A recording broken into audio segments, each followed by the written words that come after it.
Don't lose your way. Your mind, we have to be as one. Hey, what's going on YouTube? Warstorm here coming at you guys with another video today. So me and my buddy Evan are going to go over the, basically kind of just like a video where we're going to talk about DDDs and kind of the proper ratios for that. Say hello to everybody, Evan. Yo, what's good, man? Alright, so we're going to kind of go, I've done this a little bit already, but I feel like I wanted to kind of explain a little more in depth, like DDD ratios, because I think we can both agree DDDs are a very complicated deck, and there's something that like, some cards might look better than they look worse or better than they actually are when you go into it. Correct. Yeah. So the first card, we're gonna kind of skim over Galilei. I mean, in my early DD builds, I maybe played one Galilei. It was a good card early on because you could ditch it to like keep yourself from getting burned and dodge effects. But like, it's 2017. Galilei is a completely unnecessary card right now. I actually played two when it was first released in Docs, just because I would bounce my own darks and it would be Necro Slime fodder after that. Just so like I could save my darks. Yeah, I would usually use it to bounce like my dark contracts but then I realized like Armageddon was a card and I didn't need any more low scales. Because like in my early builds I played multiple like 3 Armageddons just because it was a trade-in target. But yeah. Speaking of Armageddon, in my current build I play 2. But I don't think it's really that good outside of a trade-in build, correct? Yeah, it's just a name and a big beater and a trade-in target, as you said. It's not really that great. I mean, boosting by 800 comes up sometimes, but like you usually like go to your synchros and like Siegfried can already punch over so much stuff in the meta, right? It doesn't really matter. That's true, and I mean, I do like how it combos really well with Swirl Slime because if you open like Swirl, Ragnarok, Armageddon, you can basically make 3 level 8s on board pretty quickly. I like the fact that it enables rank 8s without having to go into like Thomas, so that's kind of nice. But and it's a Thomas target. Yeah, that's true as well. Then Oblivion King Ragnarok. I don't think we have to talk too much about this one. I've never seen it. You run 3. Like no less than 3. Yeah, its Pendulum effect allows you to extend combos. It's sort of like a pseudo Genghis in the Pendulum Zone. It does half damage, but again, it doesn't matter if you're putting a board online that's going to lock down your opponent anyways. Its monster effect's very similar, except it can only grab DDD monsters, which does combo. Like I noticed that in my builds, it combos really well with Armageddon. But main thing you're going to be doing is bringing back a Genghis, Alexander, most of those, and some of your bigger fusions. Its second effect to banish actually does come up a lot in times going second, but it's not really. It's good. It's a good effect, and people forget it exists. A lot against ABC. Yeah, it does come up a lot. Being able to banish, like being able to tribute, and it's really good because it can tribute off your Copernicuses or your Keplers. Because one of the first things you learn playing DDDs is to not leave your Kepler or your Copernicus on board because you're gonna take a lot of damage if you do. And then Thomas, I've seen Thomas is an interesting card. I mean, I play 3 in my build because I have trade-in, but I've seen as few as 1. And 2, I kind of like 2 in my builds with Pot of Desires, but I don't know. What do you think, Evan?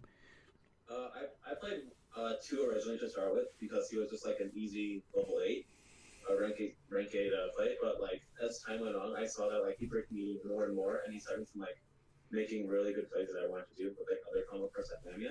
So I come down to 1, and yeah, 1 breaks me less.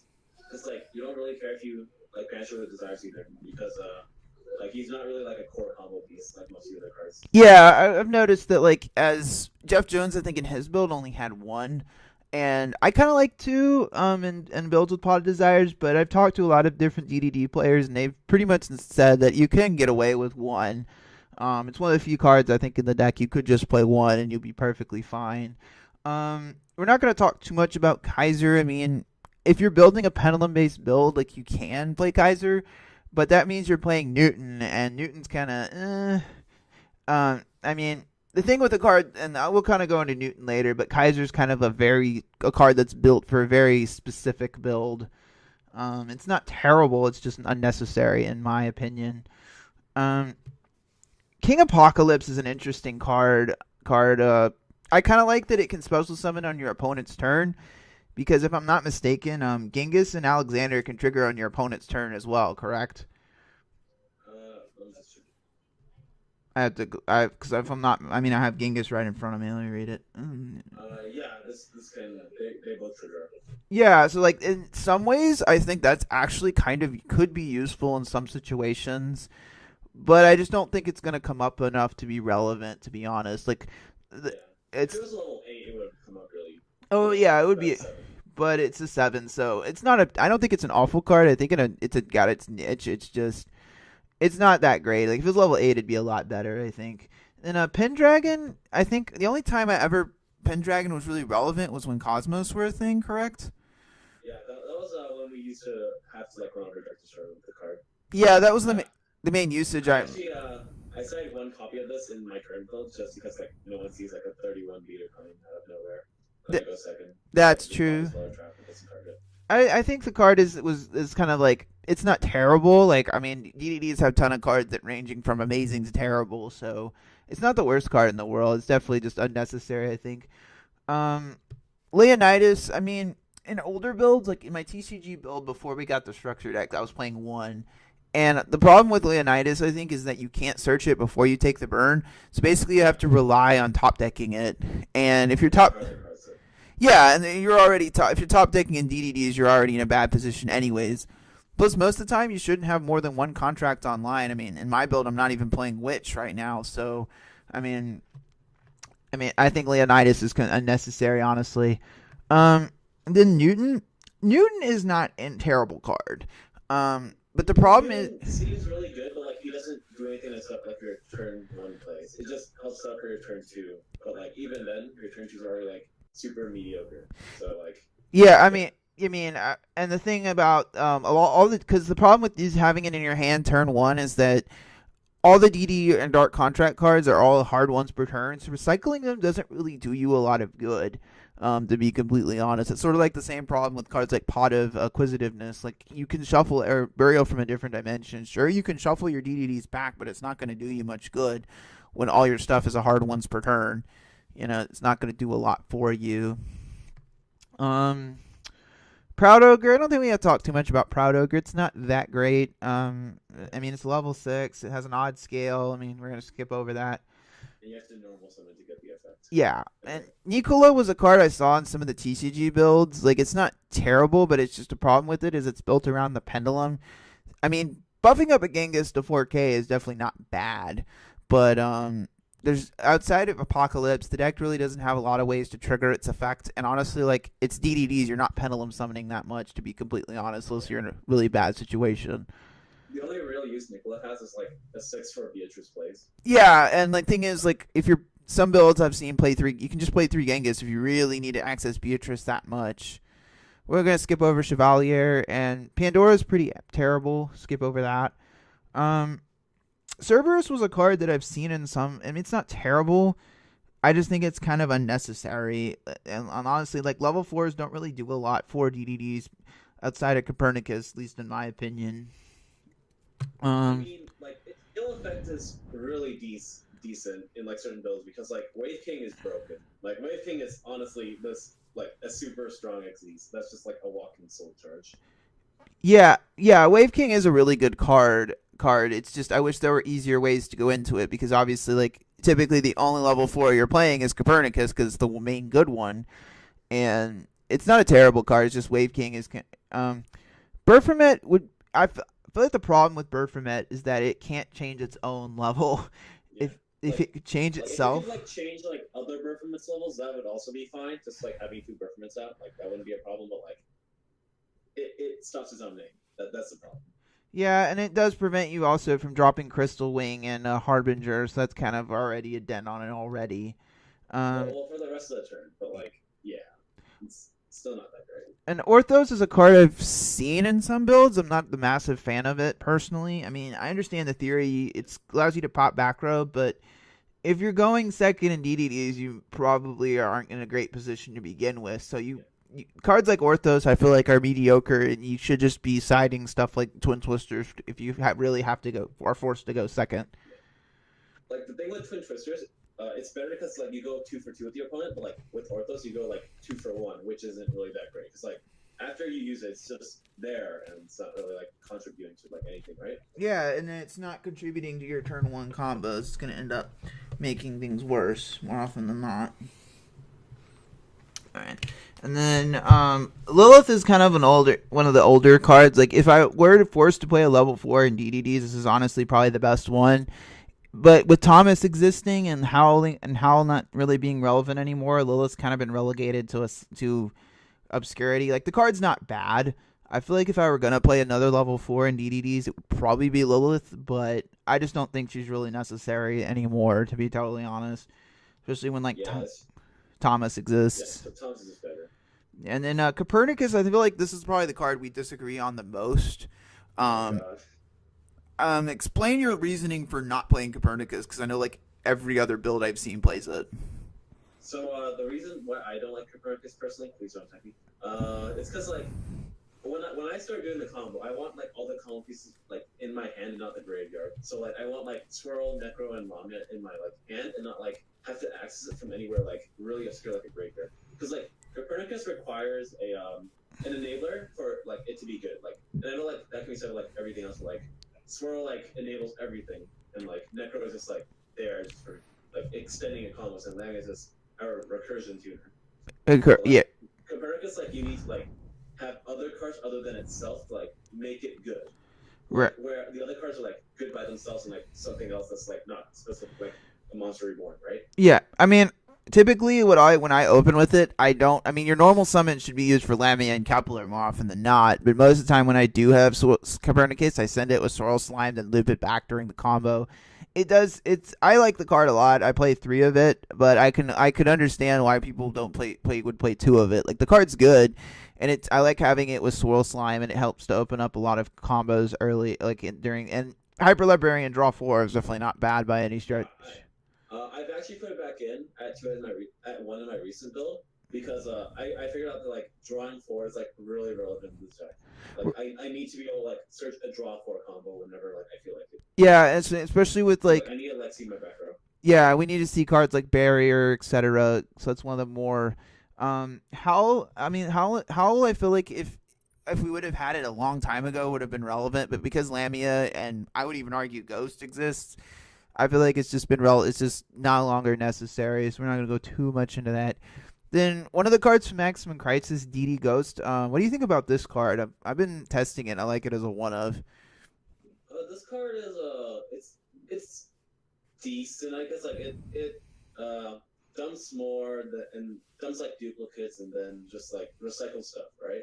But like the only problem I have is this card is like you have like no easier way to like get it out. Like it has no summoning condition by itself. Like you need like your normal summon or like your scroll summon to do that. That's my only problem with it.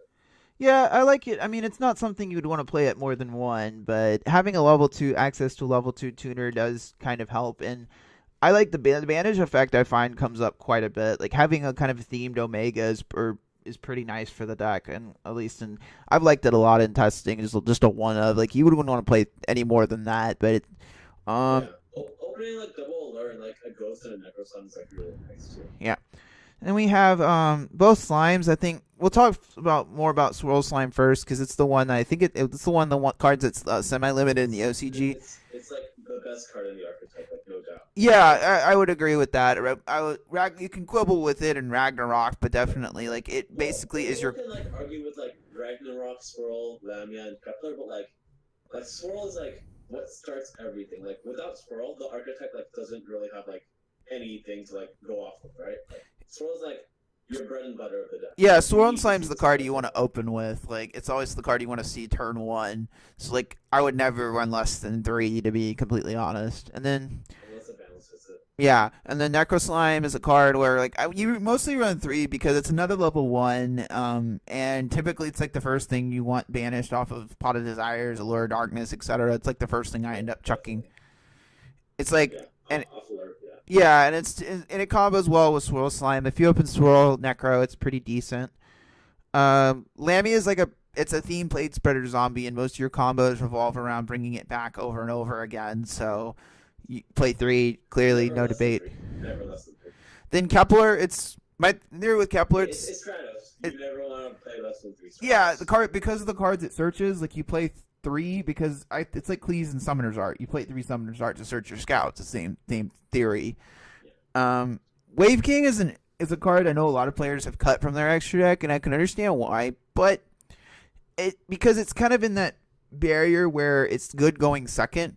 And the thing is, I like, and it does require Swamp King. You can't really make it with the slimes, but I do like the fact that it combos well and allows you to go second, and it does allow you to break a lot of boards if you can get it out and your opponent like it being able. Most of the time, no board in today's game is going to end with just one monster.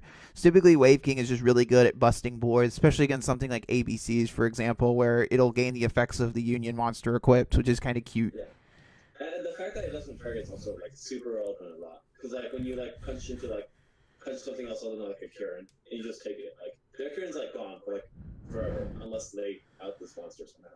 Correct, and I mean you wouldn't want to play more than one because for obvious reasons because you only summon it via Swamp King. But yeah, I like it. I like it a lot. Beowulf is usually used as mostly a like climbing into your rank 8 plays, but the card has 2 pretty useful effects. Especially in something like ABCs that summons a lot of small monsters. Beowulf can really punish your opponent, especially, and it's really relevant, I think, in the mirror match, because your opponent, if your opponent is bad, players will leave their Keplers and Copernicus is just sitting on the board, and you can punish them for it. I feel like that's where the card is. The piercing damage is really comes up a lot, and it punishes your opponent for playing defensive. The other effect is kind of niche. Like I don't really resolve the heavy storm effect very much. Most of the time, my opponent plays around it, but it's definitely not a bad card. We'll never really resolve it in a grind game. Yeah. That's what it is. Oracle is a card I know a lot of people play 1, but explain to me why you play 2 of it, because I know it's kind of a controversial thing.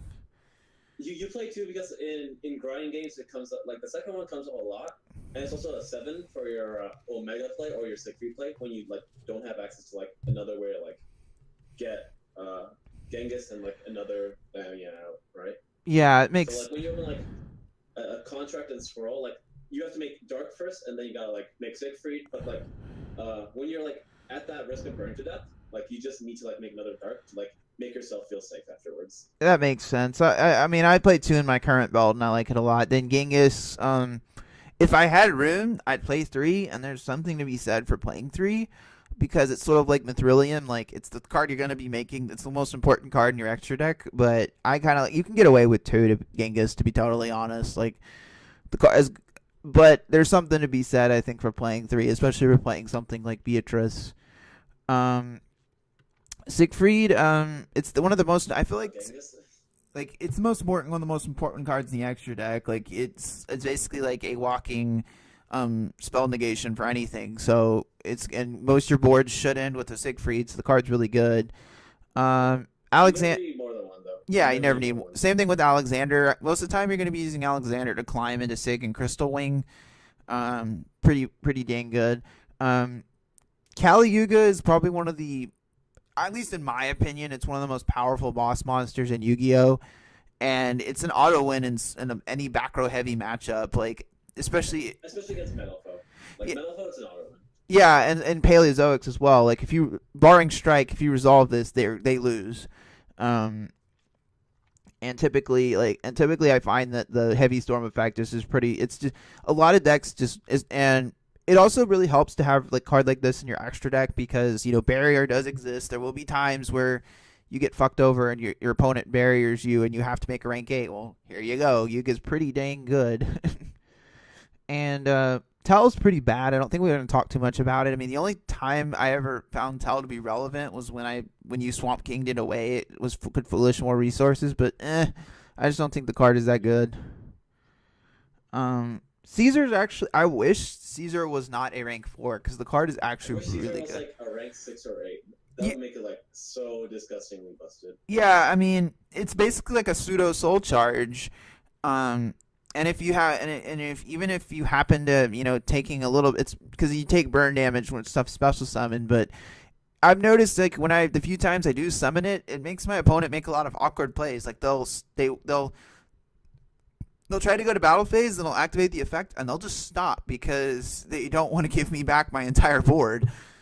Yeah, well, what people don't realize is that Wave King revives anything. and like anything. Like it revives your crystal after it dies if it was properly summoned, which is really good. Like that's what people don't realize about this card is that like it just says special summon like any monster that died by like battle card effect. And it does, and its grave effect is pretty decent because it searches your dark contract when it's sent to the graveyard, so that's pretty nice. Darius would be better if it wasn't a rank 3. We're not gonna talk too much about that. Obviously, like If it wasn't at 1, he would be a lot better. yeah, if he was a rank 1, like the problem is like tour guide's at 1. Like even if unless tour guide was at multiples, I would never advise playing Darius.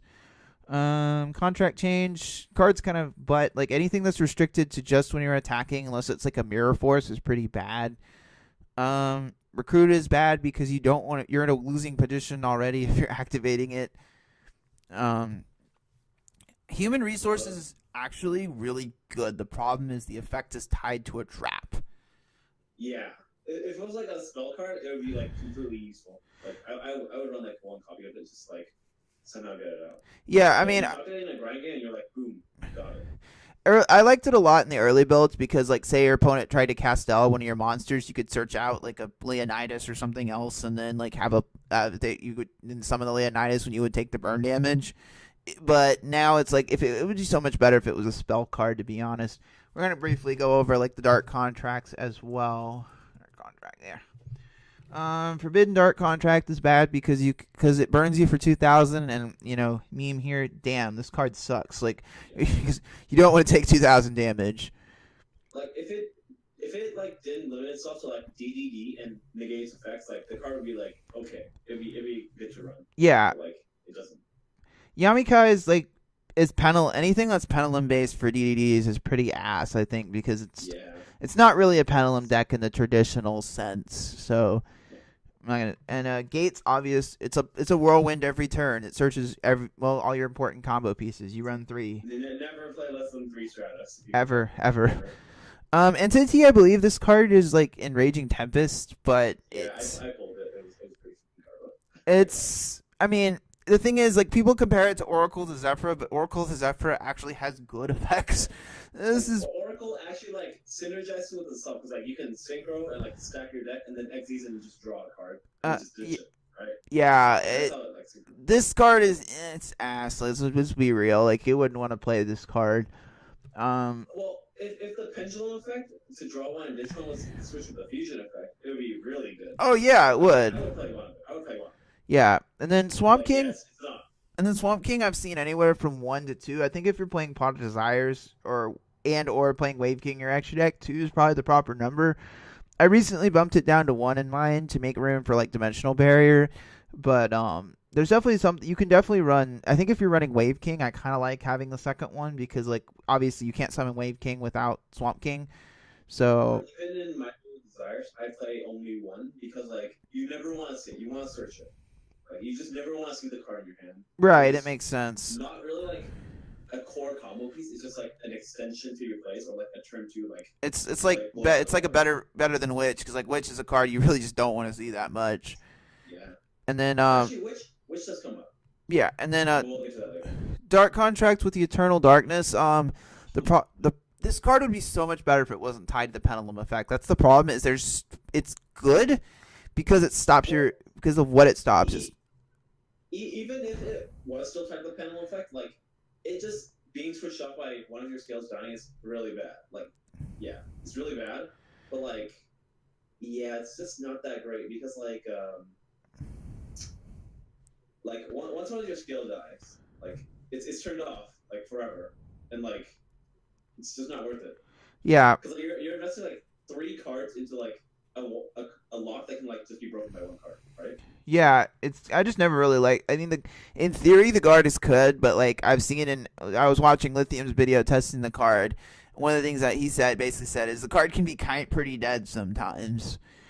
Which is a card I've always had I know the card is good, but it was just a sad decision, but I had to cut it from my recent list because the card is good, but I've just found that like there's too many times I draw it and I don't want to see it, and then there's other times where it's just I just feel like Barrier was the better card to play, to be completely honest. I don't know, how do you feel about Witch?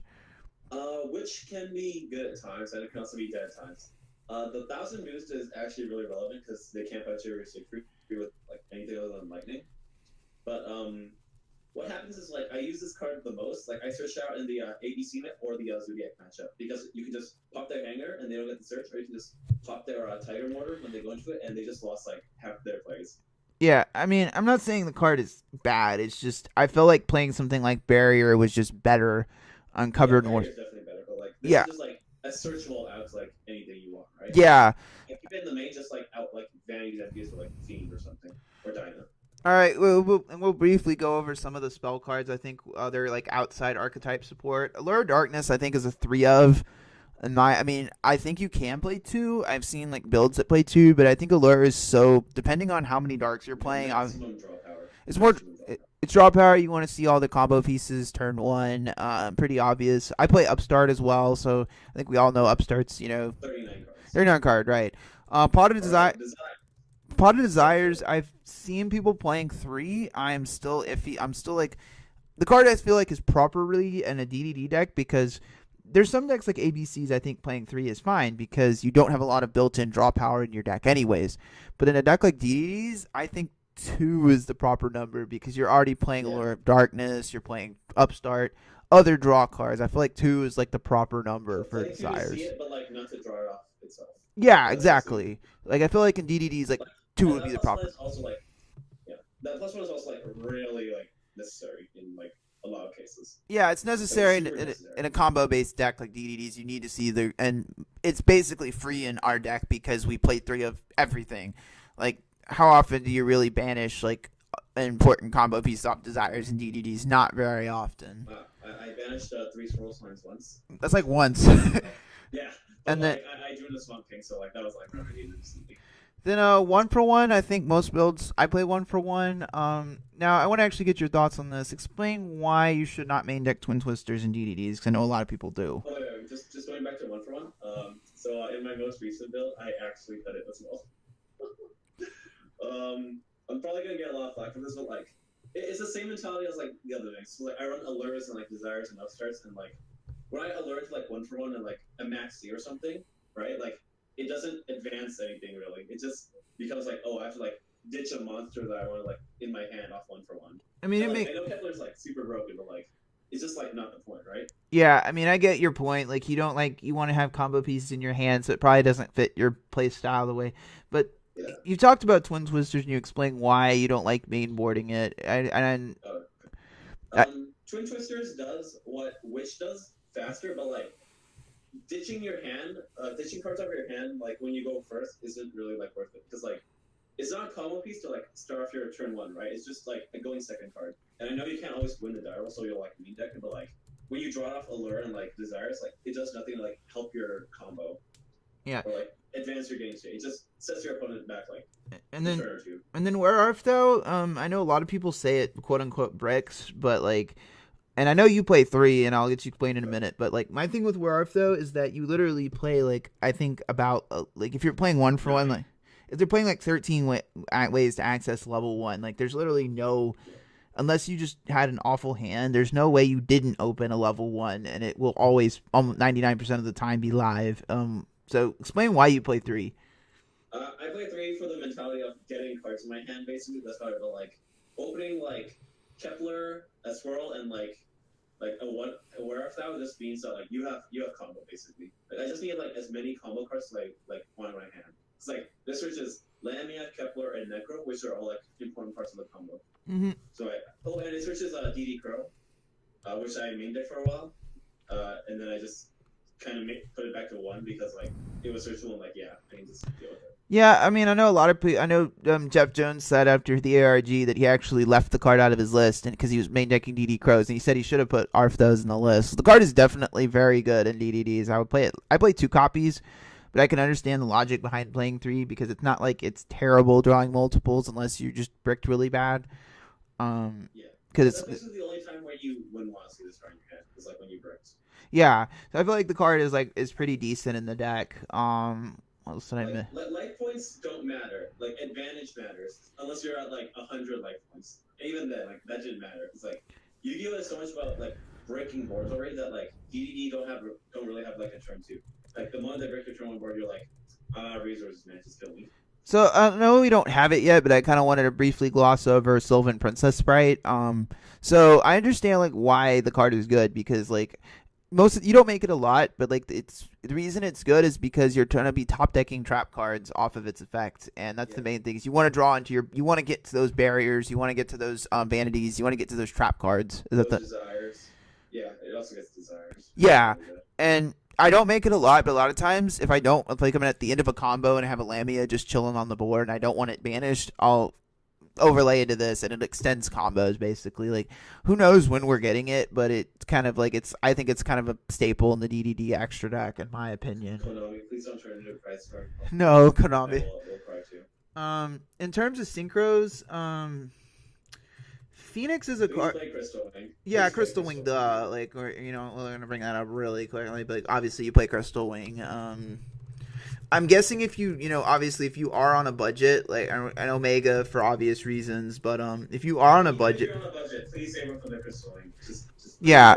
But like the only alternative you have if you don't have Crystal Wing is to play something like Scarlight and maybe Abyss. The synchro that you what does it do? Yeah, the hot red, the Abyss, like the level 9, because you can go basically like you just have to design your deck to go second.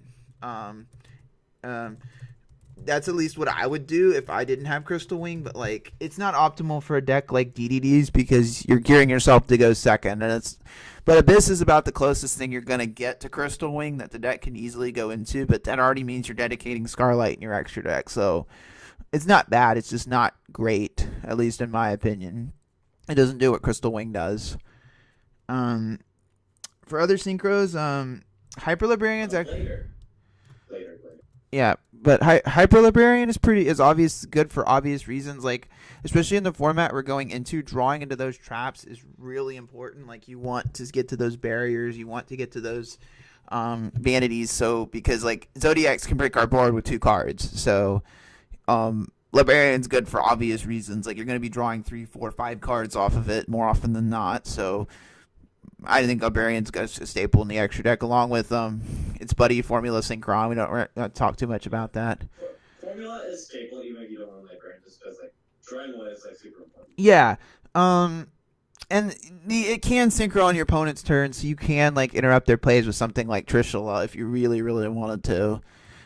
Speaking of Trish, I just can't find room for her in my extra deck. I understand the card is good because it's non-targeting, especially if certain decks, like if you hit certain key cards, like against the Zodiacs, for example, if you hit their Molmoret, it really does put them in a pickle. But honestly, like you'd just be better off citing something like, say, Deck Dev, Chain Disappearance to hit their Molmoret instead. I know people who play Crystal and Phoenix Trace. It's not better than Trishula. Like, no, of course not. Like, you will never be able to replace Trishula. No, Phoenix. Unless you have like some other busted card that like Necros of Trishula. Granted, Phoenix is a blowout against Muddle Foes and Paleos, but we already have Kali Yuga, and Kali Yuga covers that much better. Kali Yuga and Siegfried alone just like make the matchup super easy. Yeah, against Paleos, that's the main thing. Is that I'm not saying Trish and Phoenix are bad cards. It's just in case of Phoenix, I feel like Yuga just is easier to go into and it covers the matchup a little better. Like for Phoenix, you're using a Alexander and a Formula Synchron, which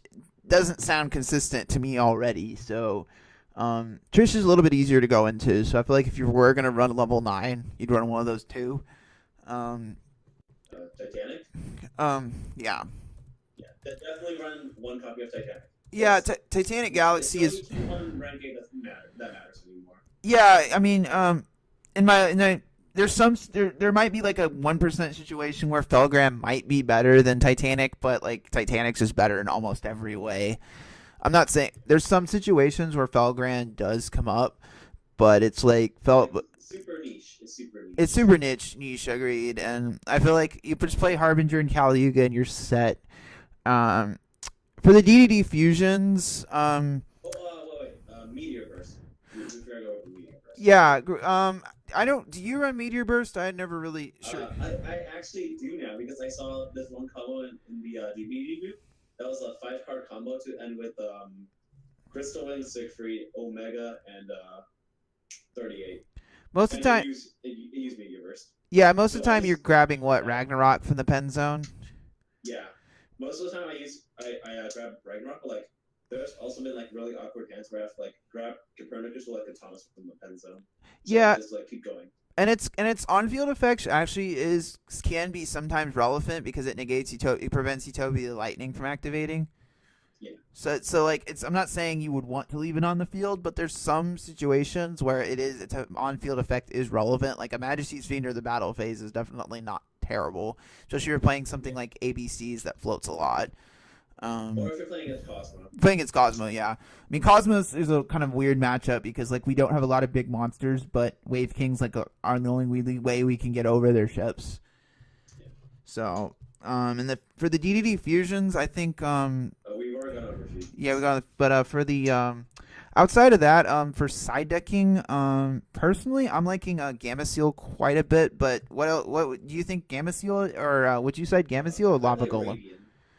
I play Radiant because it's a dark target basically for other. Yeah, I've seen a lot of people pre-structure. I didn't play Raid. I played Gamma Seal over Radiant because D-Arc is it can't beat over it. That was the problem I ran into. It was like D-Arc can't beat over Radiant. So like, but like I feel like there's some Lava Golem could be. There's some matchups I learned at the regional playing Little Foes is that you need Lava Golem to break those like turn one hero boards with like Toad and Dark Law. But even like pre-structure deck, what I would do is like I would just Radiant them, and I would just like make Wave and just like crash my Dark into it and just revive both. Yeah. Outside of Gamma Seal, I feel like if you're not main decking Maxi, it should be on your side for sure. Ghost Ogres. Ghost Ogre's very, very, very good this format. It's good in the mirror, and it's a well-timed Ghost Ogre against Zodiacs will really put them in a bind because, for example, hitting their Tigris. If you time their Ghost Ogre, hit their Tigris, or hit their Barrage, it can really put them in a predicament where they basically have to. Because if you Ghost Ogre them, they're going to end with 1 rank 4 rather than the Emerald alongside the Trident. So Ghost Ogre is actually really good. I feel like it's good in the mirror. It's good against Melfos. It's good against Zodiacs if you time it correctly. You want to hit their Barrage. You want to hit their Tigris, for example, or Tiger Mortar, whatever it's called. So Ghost Ogre is really good this format, I think, as well. I side double Dark Plunge for Full Eclipse. Yeah. I have to go second. Yeah, if you have to go second, Book of Eclipse is very good. Book of Eclipse is pretty decent. I feel like a lot of matchups, especially ABCs, and Zodiacs don't really have a lot of answers to it either. And all their monsters have low defense, so you can just make Beowulf and punch over everything. Also side Springs for Metal Foe matchup. Yeah, Springs is really good. Because now that we have Lamia, we don't keep our contracts up as much. So more often than not, we're not going to be discarding a lot of cards. So that's actually really Magical Spring is a card I've seen a lot against Metal Foes, and it's pretty decent. So I was also thinking, Twin Twisters is something I'm probably going to side. I mean, I feel like it's a side deck card anyways. If you have to go second, I mean, I still think against Zodiacs, you want to side Kaiju. You want to side stuff that helps. That's better, like Dark Hole, Book of Eclipse, Kaiju, stuff like that. What do you think about Marionette Might in general? Because I've heard a lot about this card. I found the card like when I was playing Cube, and I'm like, yo, this stuff comes to the DD mirror, and then I'm like, yeah, there's probably better cards to side for it, but like if I ever want to be like super funny at like my locals or something, I'll just side and be like, just go up to every DD player and be like, give me Siegfried. Yeah, it's just. Or just give me Siegfried. Yeah, it's something I can appreciate the card because I remember at the YCS last year, a guy he had a brick hand, but he electric virus Magnister and unbricked his hand. It made me very salty. so the guy, I can definitely appreciate a card like Might. Outplayed. Yeah, he outplayed me, but I can definitely appreciate a card like Might. I mean, I don't know how relevant the mirror match will be, but it's definitely a card to consider siding. What do you think about a dark contract with the errors as opposed to something like Denko Seka? I just side Denkos now because errors is too slow right now, and like what Paleozoics can do is like when you stand by face errors, like they can just like chain Karma Tattoo and just like stop, right? Like, and you don't really want to like use your Siegfried on your turn because like strike is a thing that they run, and like you just don't want to like risk your Siegfried. Right, and Duncan was saying the same thing in the DDD group. He was saying that errors is like Paleos. He's first tried siding it, but he realized it's not that great against Paleos. Yeah. Denko Rekka for life. Yeah, Denko is probably the better card. I mean, honestly, I think I'm not saying Errors is bad, but Denko Sekka definitely. I think. Just too slow. Yeah. What do you think So, about another card I've been thinking about citing because I think there's two cool more cards I wanted to go over. Sideblocker been a card that I've always been a personal fan of the card. I've always liked it. It's because I think if you look at DDDs going into Raging Tempest, our worst matchup isn't Zodiacs. It's actually Lawn Mowing Infernoids. It's definitely so. Sideblocker I feel like has a lot of utility in DDDs because you call Lawn Mowing and they basically can't function. And it. Well, I'd rather play a different dimension ground for the infrared match if that's what you're asking, but like Sidewalker, I feel like I wouldn't play it just because like it doesn't really like mesh very well. Because like Denko like stops all the back row, but like Sidewalker only collects like one card from activating. That's about it. And it can like Yeah, I think Different Dimension Ground does cover the matchup a little bit more. There's certain, I mean, Sidewalker's a card I always go back and forth on in the side. It's definitely Different Dimension Ground is a card that I think it's sitting at about $20 for a playset because it's from Star Strike Blast. But the card is like it's probably the most all around best card against Lawn Mowing Infernoids. Because if you chain this to say they're lawn mowing, it really puts them back. They basically banish all their resources, and basically you then OTK them on the following turn.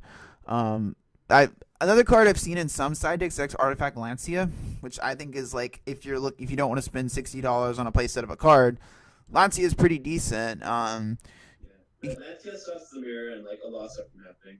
Yeah, it's like Minerva Storm too. Yeah, it's really good because you can banish it off of you can banish it on your opponent's standby phase because of the way it's worded.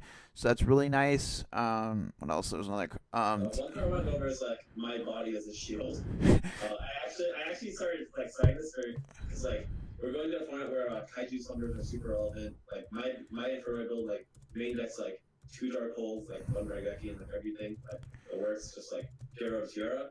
And like this card like works phenomenally because like it stops like a lot of things like in the mirror. It stops their Crystal Wing and like stops what is it, Drancia? That's super important. Like stopping your opponent's Drancia is super important. That's like kind of an interesting one. Definitely thinking about it's probably going to be relevant because it is relevant in the OCG for sure. It's being main boarded. Forbidden Chalice is a card I've kind of I like it a lot. Both I've even considered main boarding it. The card is just really it helps both in going first and going second. Because going first, it's just another trap card basically. Yeah. But going second, it's really helpful because you can negate stuff like it helps you to it stops your opponent from interrupting your boards, basically. Yeah, if say your opponent like tries to say you activate Dark Hole and your opponent tries to chain Siegfried to the mirror, you chain Chalice to the activation and they're fucked. They lose their board. So that's really relevant, I think. And the Chalice is also good against Zodiacs because if they try to Drancia you mid-combo, you can just Chalice it away. The problem, and it's just, I think it's a good, I feel like I'm going to be siding too. I feel like the card is really good and relevant this particular format. Outside of that, I'm trying to think what else. I want to talk a little bit about Flying Sea because this is a card I'm not a big fan of against Zodiacs. And yeah, no. Zodiacs see this out super easy because they have Barrage.